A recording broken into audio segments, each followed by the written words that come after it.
কালিদাস সঁচা কথা ক'বা। ইন্দুমতীৰ মৃত্যু শোকত অজে কান্দিছিল নে তুমি কান্দিছিলা?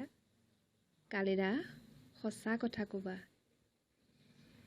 শিৱৰ তৃতীয় নয়নেদি ওলোৱা মহাজ্বালাত ঘি মিশ্ৰিত ৰছীৰ দৰে কামদেৱ যেতিয়া ভস্ম হৈছিল, ৰতিৰ কৰুণ কন্দন শুনি তুমিও চকুলোৰে দুনয়ন ধুইছিলা নেকি?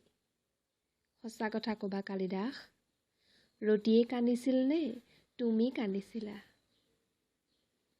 বৰ্ষা ঋতুৰ স্নিগ্ধতাত আহাৰ মাহৰ প্ৰথম দিৱসত আকাশত ঘন ক'লা মেঘ দেখি যক্ষৰ মনত যেতিয়া বিৰহৰ জুই জ্বলিছিল, থিয়ৈ থিয়ৈ তেতিয়া হাতযোৰ কৰি চিত্ৰকূটৰ পৰা শুভ শিখৰলৈ যাৰ দ্বাৰা তেওঁ সংবাদ পঠাইছিল, সেই শুকুলা মেঘৰ লগৰী হৈ উৰি যোৱা কালিদাস সঁচা কথা ক'বা।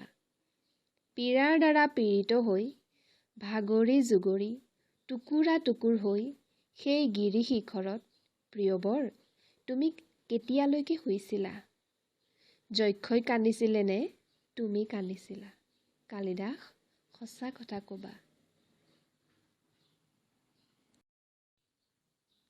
কালিদাস সঁচা কথা ক'বা।